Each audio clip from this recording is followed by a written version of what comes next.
episode 4 of Beauty by the Beaker. Episode 4 is crazy. That's like a whole month of episodes. Yeah, that is wild. Dang. Well, welcome back. Thanks for showing up again for yet another ep. We're happy to have you. Glad to have you back. This week, we are doing a continuation of our SPF episode. Yeah. I love details. Ugh. And I hate sparing details. And it's going to take everything in me for this episode to keep it short. But we had to re-record because there were just details. Details, you know? Yeah, if there's one thing about us, it's that we are going to take something that could be a short conversation and draw it out as long as humanly possible. Oh, yeah. And that's kind of what we're doing today. But I think there's going to be some good information. I'm excited. I'm excited too. And unfortunately, even though I'm sure we're going to record for way longer than we can possibly put into one single episode, it's still not going to be enough to cover everything that I want to cover on sunscreen because it is such a big topic. And I already knew it was a big topic when I started researching. But then once I actually started getting into it, it's like every single piece could be an episode. Oh, for sure. We're going to be recording episodes about sunscreen until we're 40. I think it's just going to be an ongoing series. Yeah. So this is episode. This is episode 2 of our sunscreen series. Yeah, continuation. Before we get into it, make sure that you follow us on all our socials. We are at BeautyXBeaker everywhere. You can visit our website, beautyxbeaker.com, where we'll have show notes and sources. And follow our personal social medias, NatBXB and SadieBXB. Please. Anything else before we dive into the world of SPF? I don't think so. Let's get into it. And just like 2 weeks ago, there are a lot of generalizations I'm going to have to make in this episode just because there's nuance in everything. And I left you guys on a bit of a cliffhanger last week with the UVB, UVA situation. I know, I've been dying to learn more. I believe you. It's been the longest wait. I was dying to learn more too. And guess what? It's hard to kind of learn more because UVA is a very new concept. Interesting. Yeah. How new? Very new. I'll get into that a little bit more later at some point. I think where we need to start is back at UVA, UVB. As we learned 2 weeks ago now, the sun puts out a bunch of different energy waves. The smaller the wave, the higher the energy. But there's a whole spectrum of them. Puts out a lot of different waves. It's not like it puts out this type of wave and this type of wave. It's like a spectrum. And then we as humans have drawn lines like this many nanometers to this many nanometers is this kind of wave. Right. So that's like we've decided that, not the sun. Yeah. She's just doing her thing. Yeah, she's putting out waves over the entire thing. And we have decided to call them each something specific. And she's like, girl, it's just who I am. It's just my aura. Let me do my thing. And we're the ones that are like, okay, but your aura is actually gamma, whatever. Let's categorize this. Yeah. So as a reminder, the UV spectrum or ultraviolet spectrum is the wavelengths that are just above visible light. And I think that this is something that's very important to try to conceptualize. It's kind of difficult to do so, but that's the goal of this episode, is to be able to conceptualize where UV is coming from. Yeah. If that and makes why sense. we care. Yeah, and why we care. It's been a long time since we've talked about our sun, and I just want to make sure you have the details that you need. So yeah, if you haven't watched episode 2, go watch that. But a little refresher would be great. Of course. There are 3 types. Well, we have defined 3 types of UV radiation. UVC, which is the shortest length, but it does not have the ability to penetrate through the atmosphere. We don't care about her. So we don't really care. It doesn't make it that far. If it did make it to us, it would not go that deep into our skin, but it doesn't. Yeah. So it's a non-issue. Yeah. UVB, this one is the next shortest UV radiation, and it penetrates only into the top layers of skin. It's the primary cause for sunburn. Why do I keep saying that? The primary cause. Okay, nuclear. UVB is the primary cause for sunburn, which is erythema. In the last episode, I just said edema. That's swelling. Skin erythema. Like E-R-Y? E-R-Y-T-H-E-M-A. What does that mean? Reddening. Okay. And maybe swelling if it's bad enough. Maybe. Yeah. Erythema and edema? Maybe. I'm not a doctor. Look. I'm just reporting the news. Just bringing you the info. So primary cause for sunburn, it can cause sunspots, blisters, tanning, kind of. Not for me. An uneven skin tone. And melanoma, right? And melanoma. So UVB carries enough energy to damage your DNA. Essentially, to put it simply, it kind of zaps it and it forms some new bonds that create these little bumps in your DNA chain, and it makes it so that when it is replicated, it interferes with the replication of DNA, which can cause it to replicate faster, which is cancer. Oh, interesting. Yeah. And it doesn't always cause cancer, right? But it just can. It can. Basically, just if you're out in the sun getting UVB, if more UVB photons are hitting your cells, there are more opportunities for those cells to become cancerous. Right. Yeah. But also an interesting thing about UVB is that, remember, it is a spectrum. So UVC is fully blocked out. We don't get her at all. UVB, only 5 to 10% of it makes it through the atmosphere. So that means that 90 to 95% of UV radiation that we do get from the sun is UVA. Interesting. Yes. And that fully makes it through the atmosphere? Fully. Wow.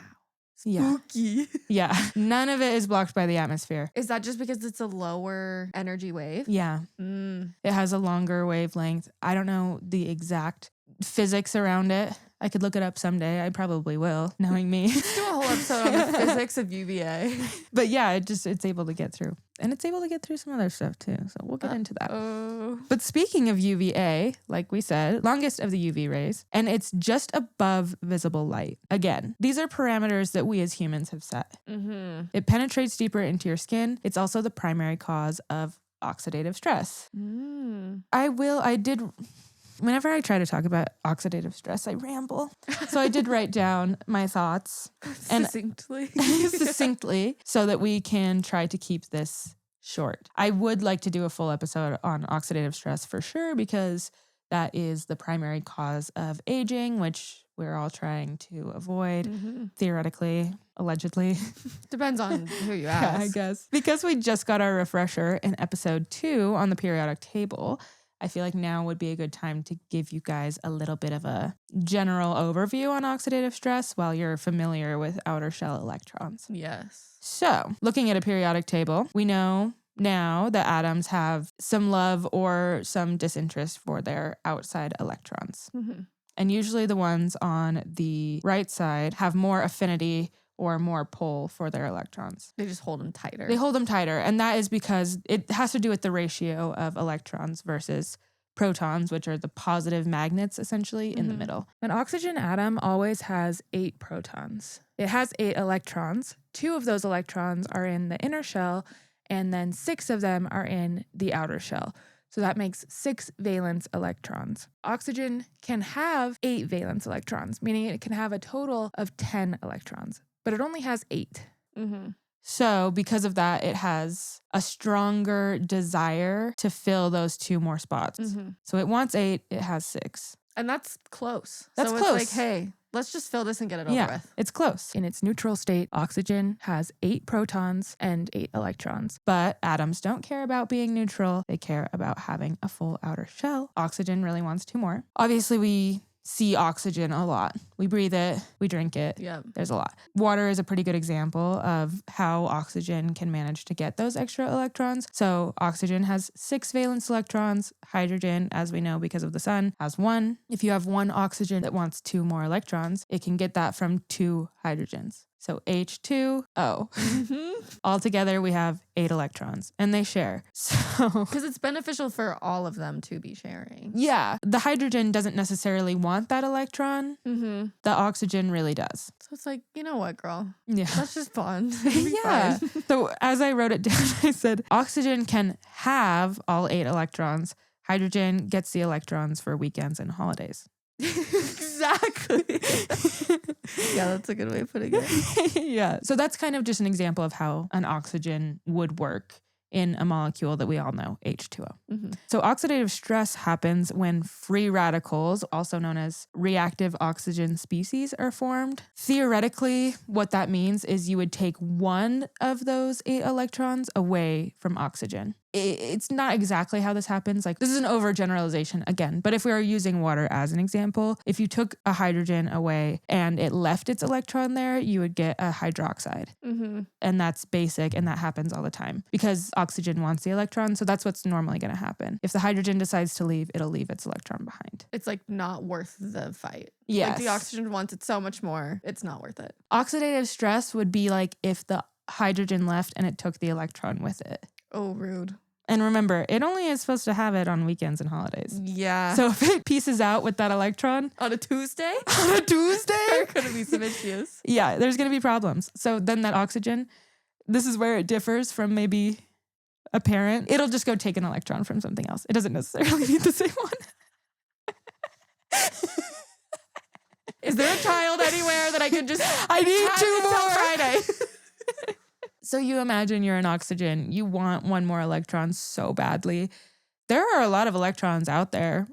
All atoms have them. Yeah. Take your pick. It doesn't care. Yeah, they don't care where the electron comes from, but they're going to take it from something. And that is why they are so reactive, and why they cause damage is because it pulls that electron from your cells. It'll like rip it away from your cells, right? Yeah. And your cells might need that. Yeah. Oxidative stress can cause what we call photoaging. So UVA penetrates deep into skin, causes these free radicals or oxygen species to form. Basically, same thing, just the radiation causes them to break apart in a way that they shouldn't. That can be dangerous for us. And then that reactive species then is in our body and can pull an electron away from our cells, which then we don't function in the proper way, to put it kind of more simply.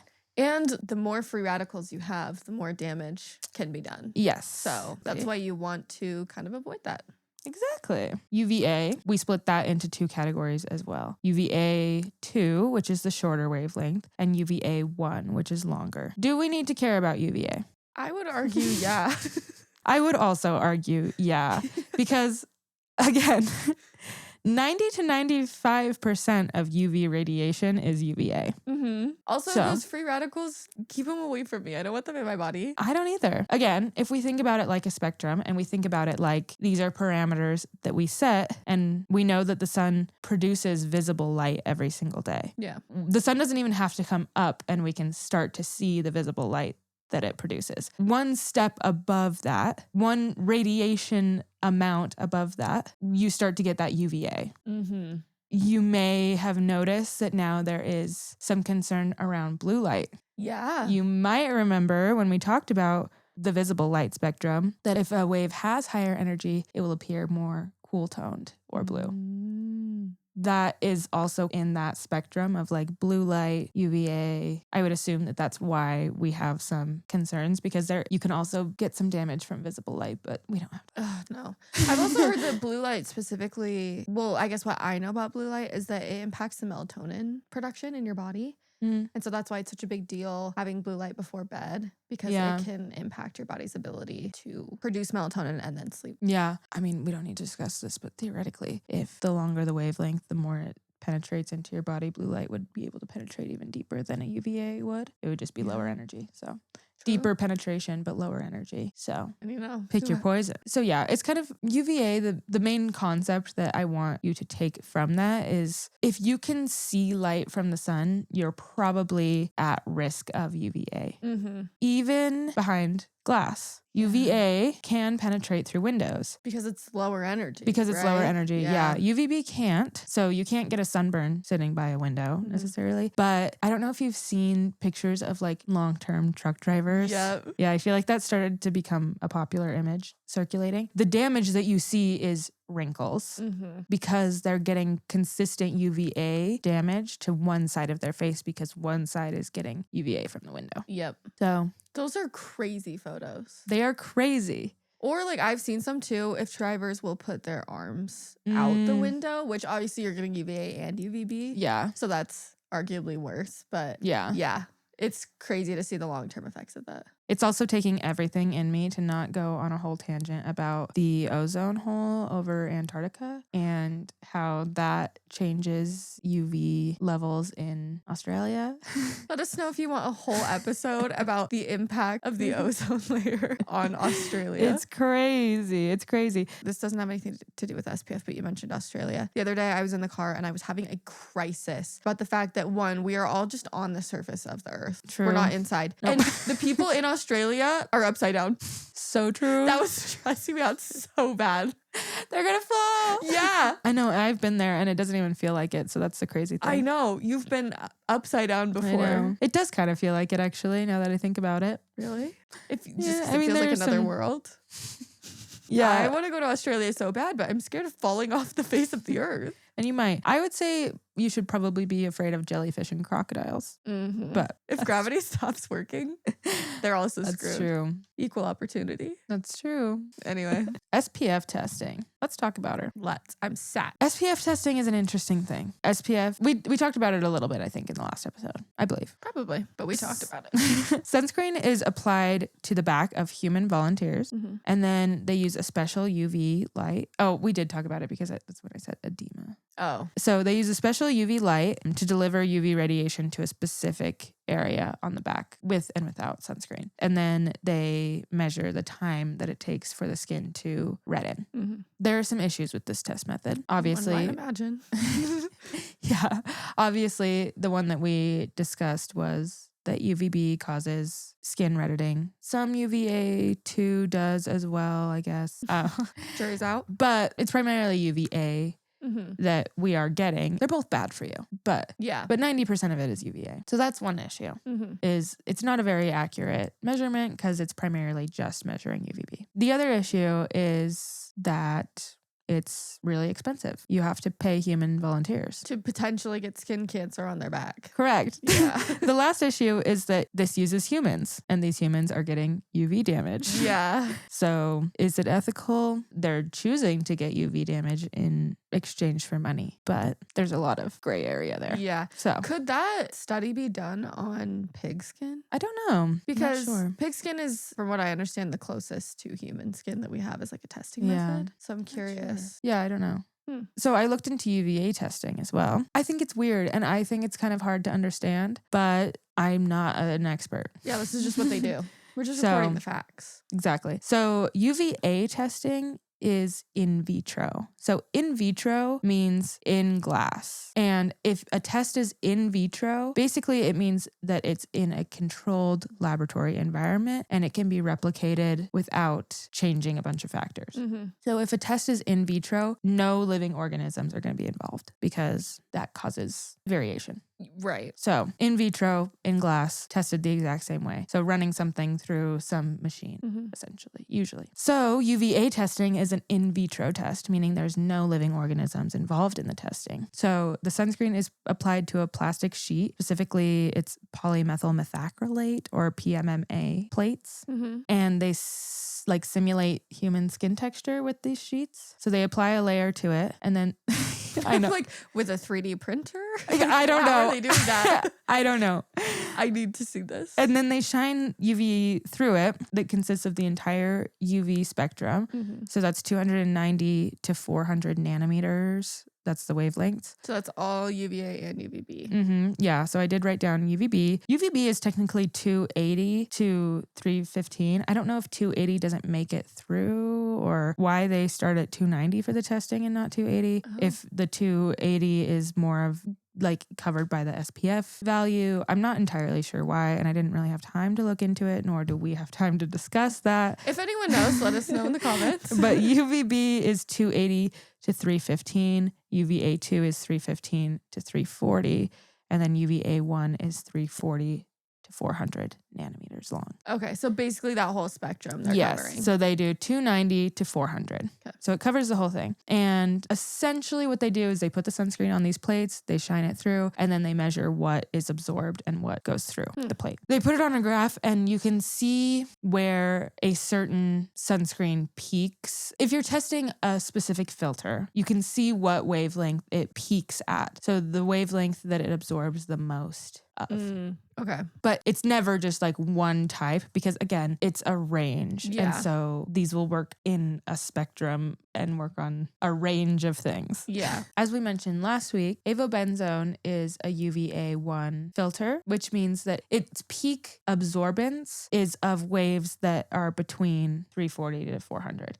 It's probably more specific, but that is the range of UVA, and it peaks within that range somewhere. So does it cover the rest of the range, but it just peaks there? Yes. Okay. Yeah. So usually when you look at these graphs, they'll be kind of like that, like yeah. Most of them honestly will cover like most of UVB and then they'll drop down. Yeah. So it's still providing some coverage. Yeah. But it's not providing the maximum amount. That's why you have to mix them. Yeah. So when you mix multiple filters, you're able to kind of bridge the gap because both of them kind of have that slope of coverage. So between the two, you get coverage of the whole range. That makes sense. And for something to be broad spectrum, essentially they measure how well it covers that entire range and how much the sunscreen is able to absorb. And they use a wavelength of 370. So that is in the UVA1 range, basically as their standard to determine if it's broad spectrum. I don't know if that makes sense to anybody, but it makes sense to me. Good. So that's all that matters. I think it's cool. Who cares about the audience? Just kidding. So then what are the problems with this method? Well, it's not human skin. That's a big one. That's a big one. I don't know how well polymethyl methacrylate actually does compare to human skin, even if the texture is the same. Also, who's human skin? Yeah. A lot of the issues with sunscreen is in application. Yep. And not everyone has the same skin texture.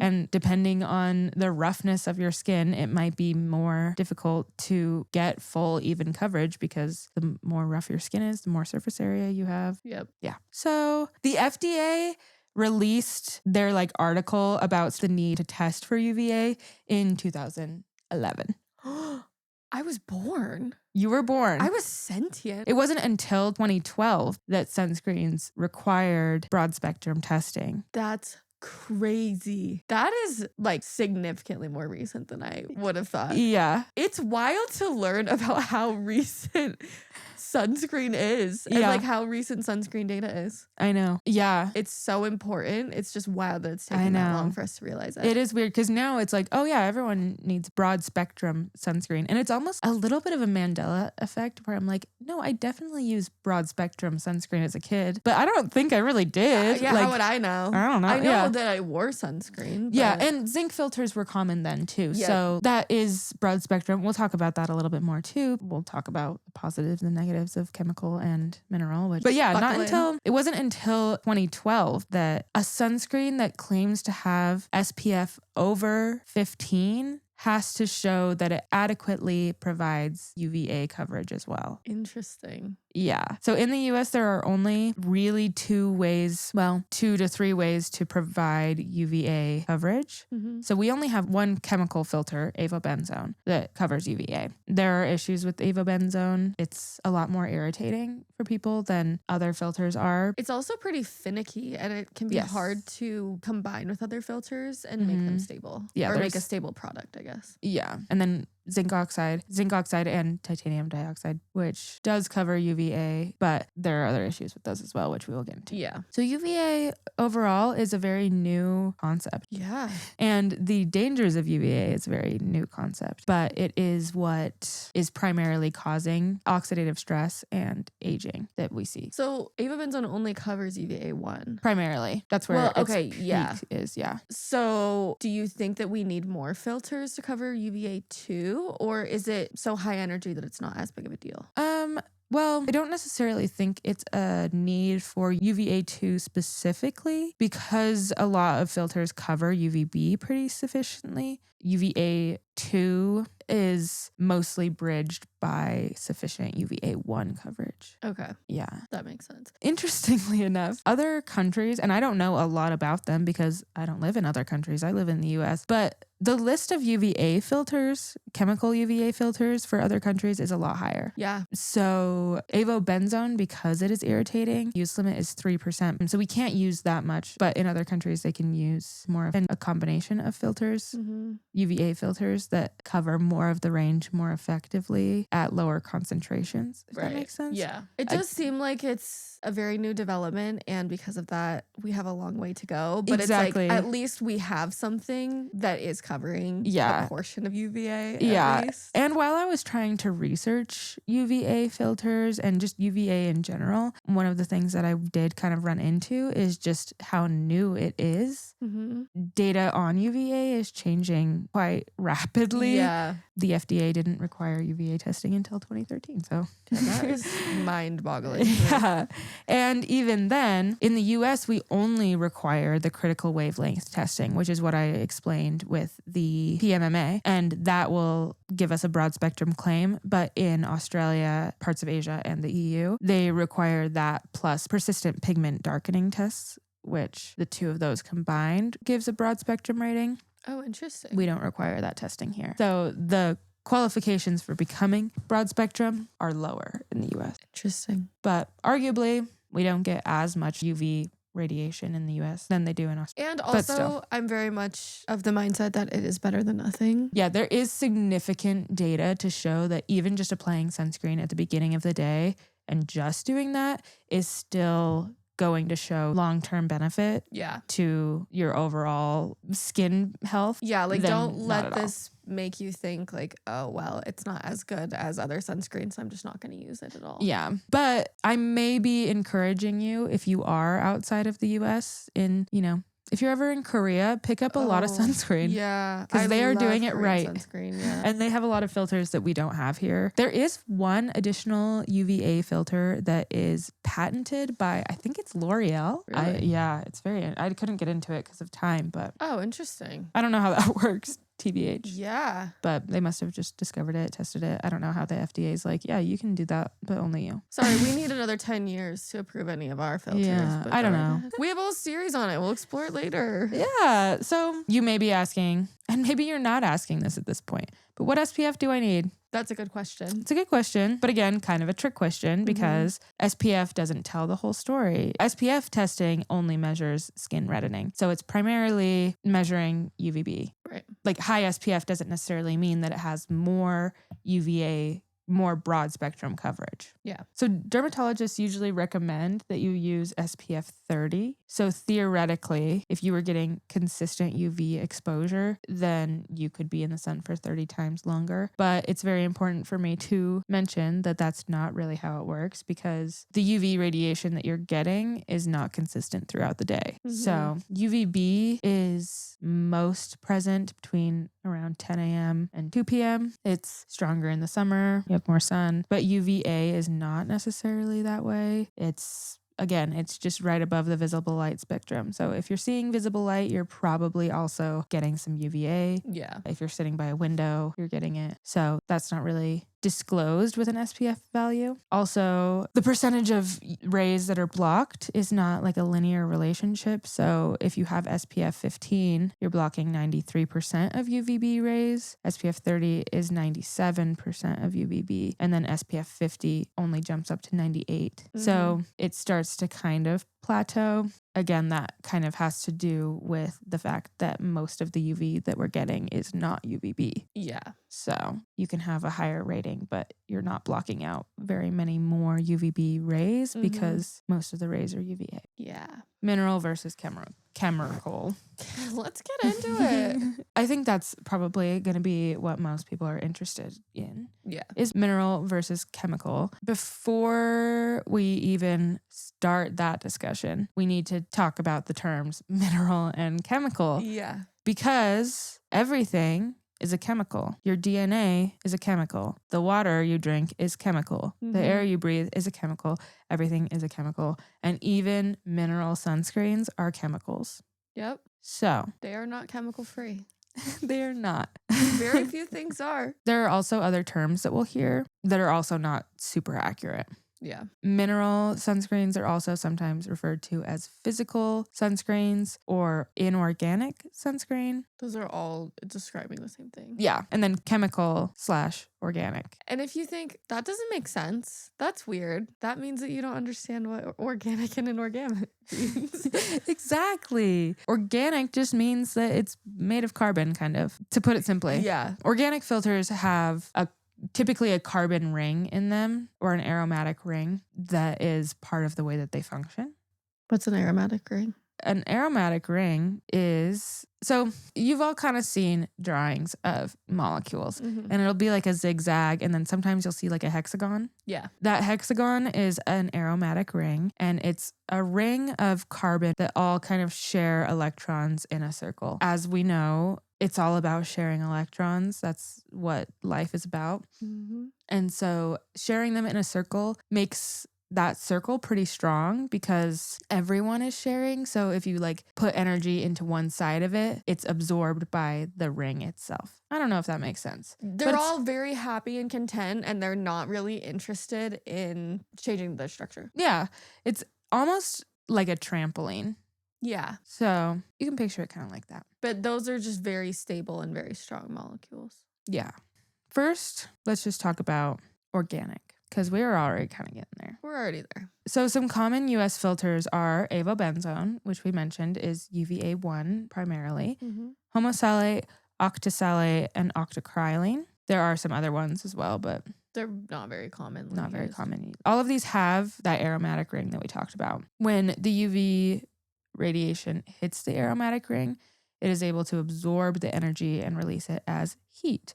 It's a very small amount of heat that's not perceptible to humans. But yeah, kind of think of it like a trampoline where the trampoline absorbs the energy of you bouncing and in turn repels you back out. Yeah. It's kind of the same. It's absorbing the energy of a UV ray and then releasing heat. But yeah, an imperceptible amount of heat. Yeah, they're called organic because of the structure, not because they were not sprayed with pesticides, which pesticides can be organic, but that's a topic for another day. Oh my God, we would need a year to discuss organic. So then mineral filters, sometimes called physical, sometimes called inorganic. These are usually made of alternating sheets of metal and oxygen. What has been traditionally believed is that physical filters work by reflecting and scattering UV light. But that's not actually really what happens. It does happen. The light is scattered and reflected, but it also does the same thing where it absorbs it and releases it as heat. So the main difference is like their structure and not so much their mechanism of how they work. And then outside of the US, there are some filters that kind of bridge this gap a little bit more where they will have the aromatic ring structure in them, but they will also reflect and scatter light.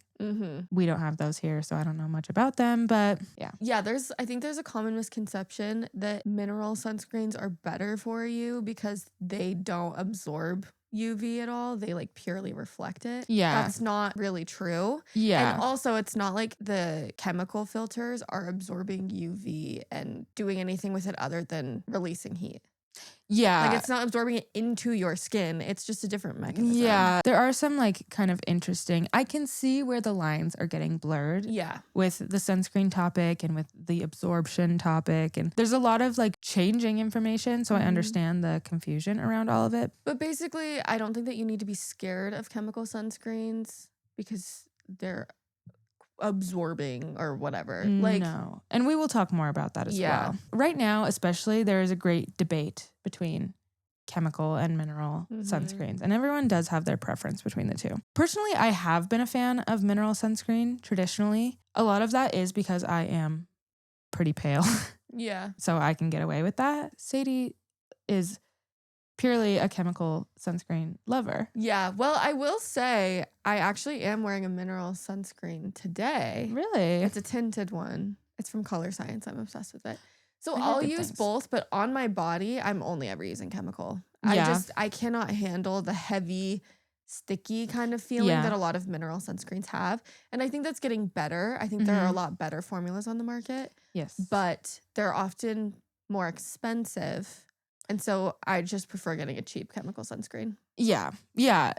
I'm glad that you brought that up. People are trying to make mineral sunscreens better. Yeah. But sunscreen works by creating a protective barrier on your skin. Mm-hmm. If you don't have enough of these filters to create that barrier, then you're not going to receive the protection that they are claiming to give you. A lot of the issue with mineral sunscreen, yes, zinc oxide is broad spectrum, and yes, it does cover that whole, basically the entire UV range, which is good. And it does so at a pretty even distribution throughout the range, but the absorption of it is fairly low relative to some of the chemical filters. Mm-hmm. So the amount that you have to apply and reapply is higher. Yeah. That is one of the big problems with mineral sunscreen, is that a lot of people don't like the white cast, or they don't like the heaviness, and so they're not as likely to apply enough. Yep.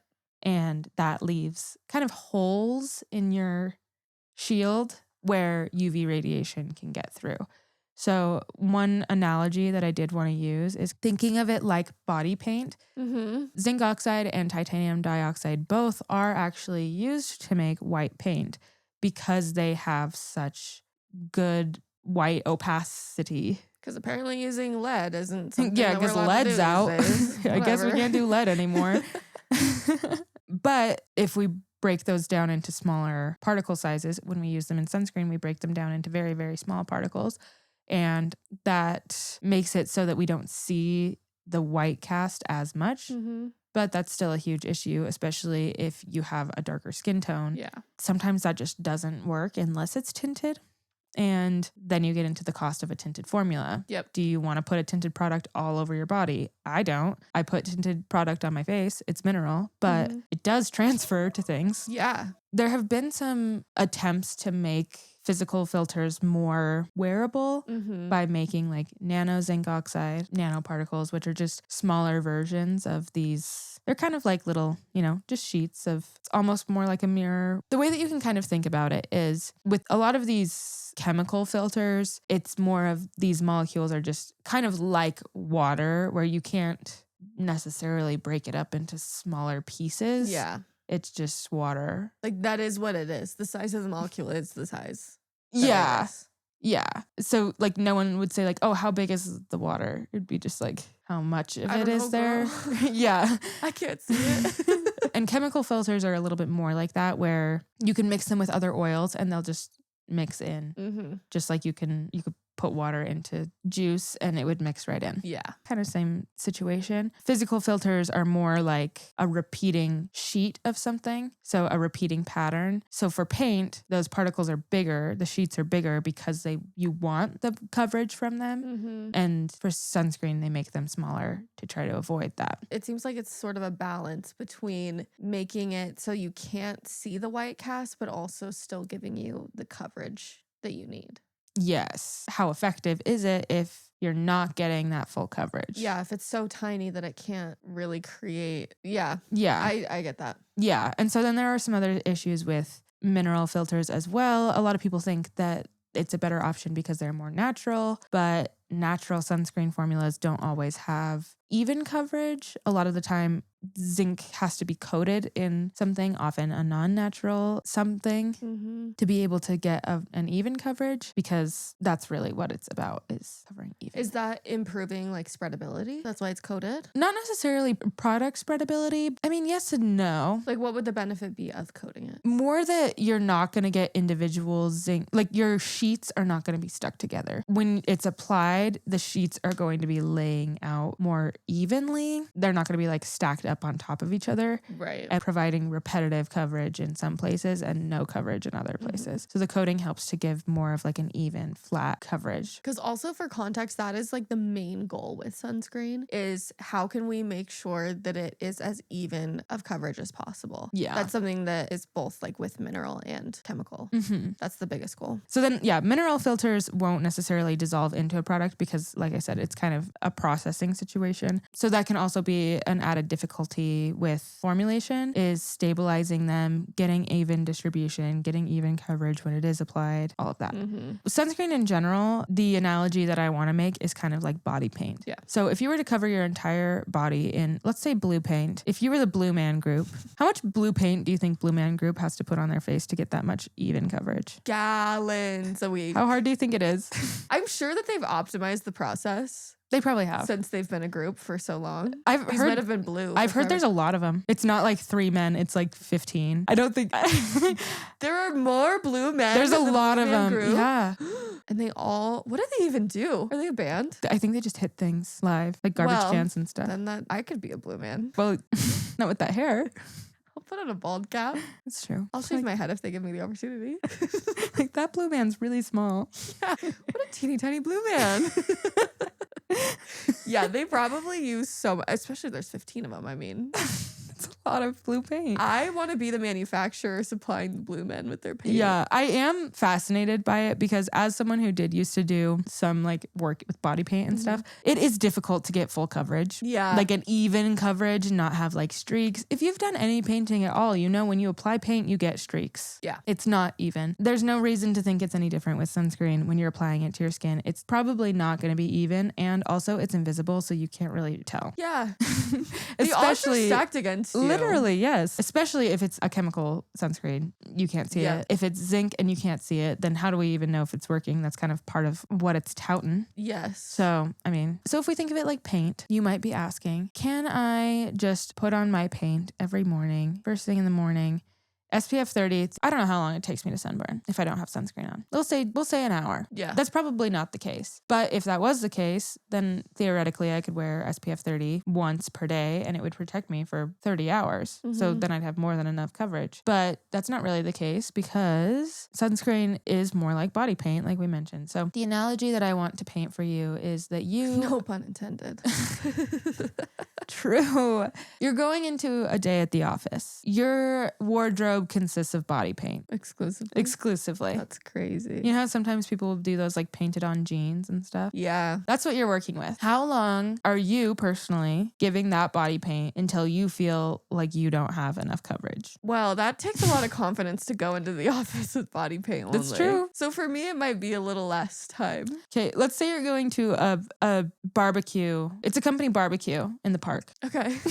Not a barbecue with friends. Well, here's the thing is that the sun is not your friend. The sun's not like, girl, it's fine. I've seen it before. Yeah. I would say probably like an hour before. I don't know, maybe even shorter. Yeah. Like 30 minutes before I'm starting to be like, okay. Yeah. Am I cracking? Do you sweat or crack, or is there any like... also, who did you get to paint this on? How confident are you in the work of the artist in being covered? If I have to go to an event in body paint only, I'm painting it on and I'm going to do a good job.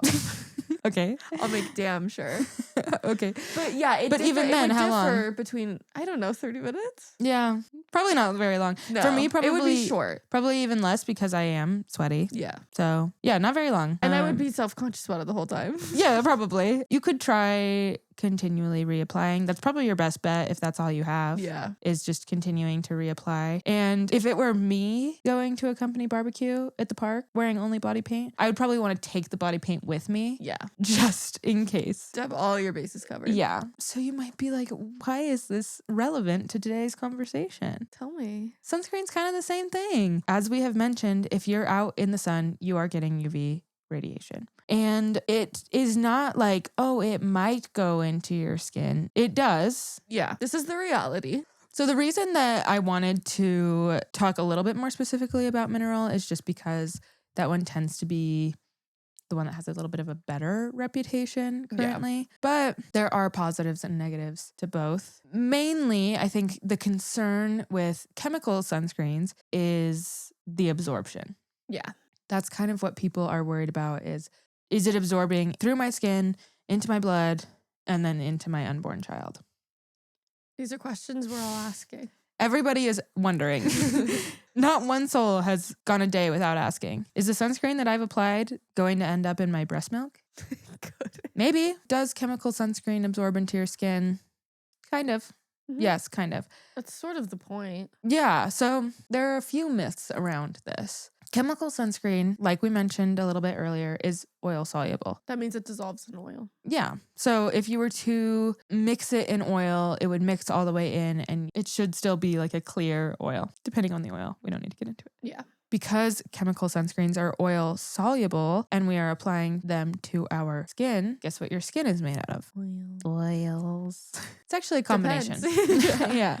So it's your skin has layers. She's multifaceted. She is.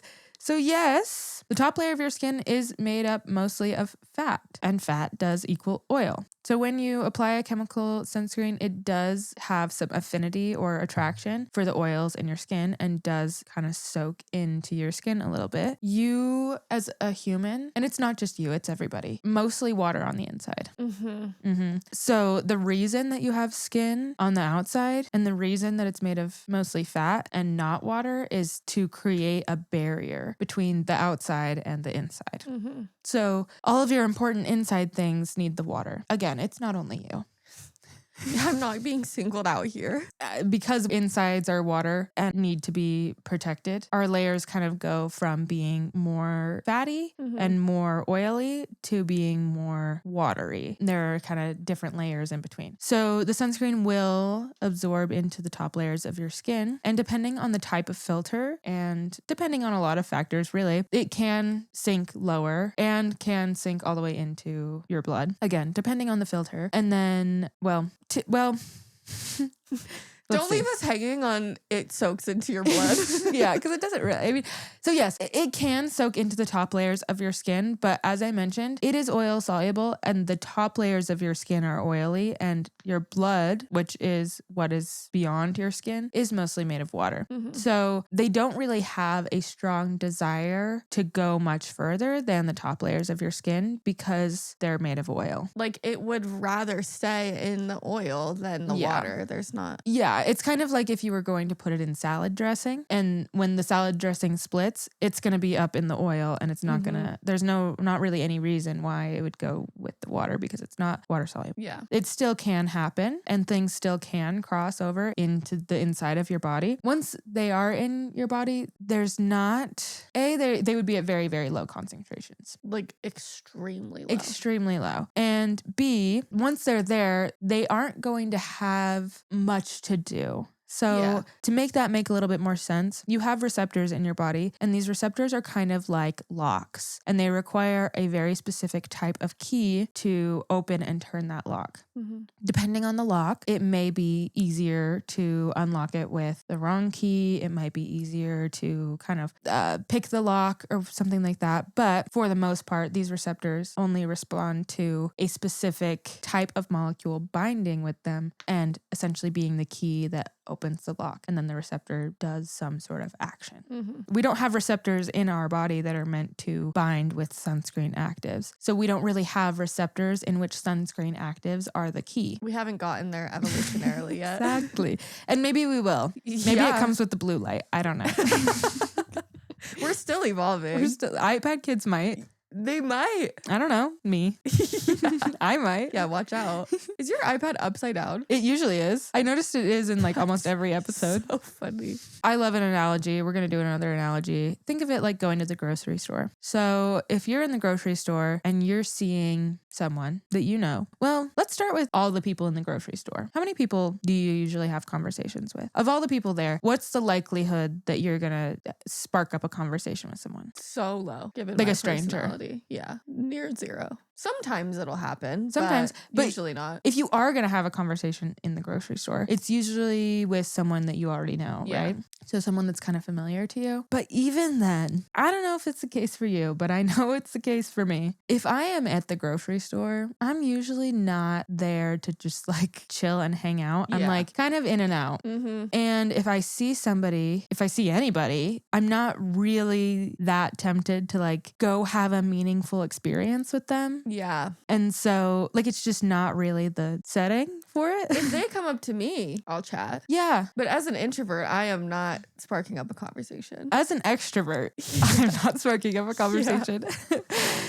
Because again, it's like, I don't want to in that setting. It's not where I meant, like, I'm not going to the grocery store to have chats. Yeah, you're there to buy groceries. Like most of the time when I'm there, I'm like, I'm not meant to be here. But yeah, basically the point is when you're going to the grocery store, you're like, I have other things to do. I'm not here to spend time. I'm here to just get out as soon as I can. And I'm not going to go out of my way to chat with somebody. Yeah. Or do something other than what I've come here to do. So yes, there have been tests that show sunscreen filters appearing in human tissues. And there have also been tests to show that when these sunscreen filters, not all of them, but when some of the sunscreen filters have been applied directly to rats in a study, they have had like hormone disruption. Mm-hmm. But there is not evidence to show that the amount of sunscreen filters in our blood causes any sort of hormone disruption. Mm-hmm. Because it's pretty hard to disrupt hormones. It's very hard to disrupt hormones. And I feel like the media makes it seem like you can have a hormone disruption from a tiny little tweak. But like, yeah, ask a woman in menopause. Yes. Or birth control. You have to almost overdose on hormones for it to change your body's hormone cycle or regulation. Yeah. So it is not as easy as people make it sound. Yeah. And I can understand some level of fear around it because those factors do exist. And as we know from history, there have been a lot of times where we have thought things in small doses are fine and they're not. But we also need to be able to put into context the amount of information that we have to show that the sun is harmful. Yes. And that even just a little bit of time in the sun will cause significant damage. Mm-hmm. We don't have the evidence to show that sunscreen filters are causing comparable damage. Exactly.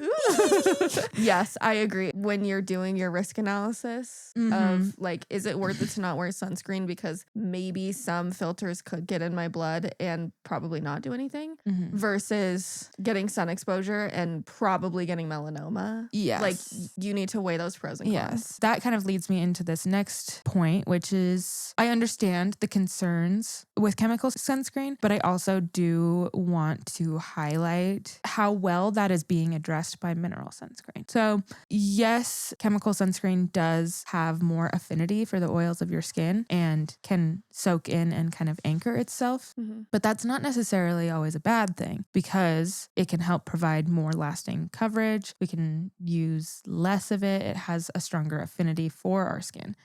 Mineral doesn't absorb into our skin unless, for this conversation. Yeah. And for that reason, it washes off easier. It comes off easier. It needs to be reapplied more frequently. And typically people are not using enough of it to get adequate coverage. So I understand being afraid of chemical sunscreens, but if you're opting to use a mineral sunscreen instead of chemical, you should be fully aware of the risks of UV damage and UV exposure and how to properly wear mineral sunscreen so that you are not getting UV exposure, because that's the main issue with mineral is just that people don't apply enough. Yeah. Again, with almost all sunscreen, the main takeaway is you need to continue to apply it and you need to always have a protective layer. If we go back to our analogy on body paint, what would you rather wear to accompany barbecue at the park? Sunscreen or body paint? Just any, like body paint or something else. Probably clothes. Clothes. Yeah. Yeah. That'd probably be where I would start. And I think clothes are a good option. Yeah. Clothes are also a good option for sun protection. So if you really do want to protect yourself from the sun and you are concerned about chemical sunscreen, I would opt for something with UV protection from your clothing instead of relying on mineral. There are clothing items that they have UPF ratings. So they specifically have been tested to block UV, but it's UV protection factors. Yeah, those like clothing items have been specifically tested. I didn't look into the testing and what they do. Maybe they put it on some glass. I don't know. But even just clothes, again, if we think of the UV spectrum, it is a shorter wavelength than visible light, meaning it has less penetrative power than visible light. So if visible light can't hit your skin, there's a good chance UV is also not hitting your skin. So if you want to be protected, that's a great way to do it. Yes. Clothes, hats, gloves.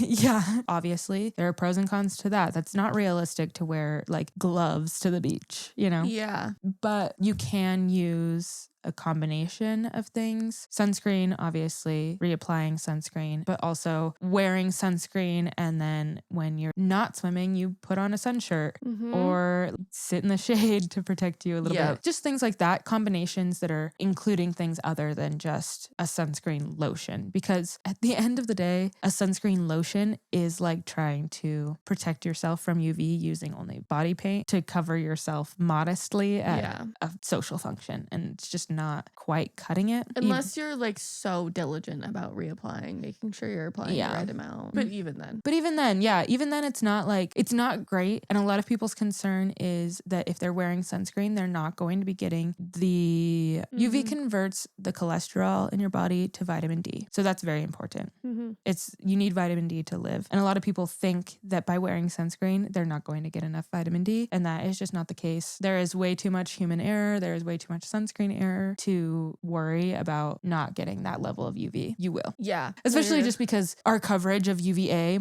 isn't excellent anyway. So yeah. And if you're really worried about it, take a supplement. Yeah.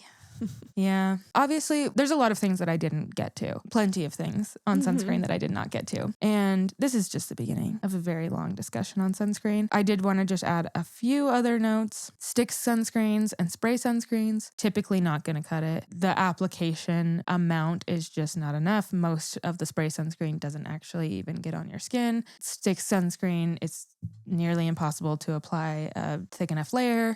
You have a good number. Tell people how much sunscreen to put on. It's a 1/4 teaspoon for your face and neck. So like 2 fingers worth, but you have to make sure that you are very generous with the amount that you add. If you're curious, you should measure out the amount of sunscreen that you generally use and then scoop it into a 1/4 teaspoon. And see if it's enough coverage. And I believe that's every 2 hours. Yeah. But yeah, that's just, you're probably not going to get that from stick. Also, You're probably not. From powder sunscreens I've seen. That's crazy.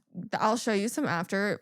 Don't even bother. And also foam sunscreens. There's been a lot of discourse on foam sunscreens and how they are not well regulated and they are not a good source of SPF protection. So they look fun, you know, like the application is an experience. It's not a viable way to protect yourself from the sun. Yeah. But the most important thing is that we have very sufficient data to show that the sun is not good for you. The UV is very bad for you.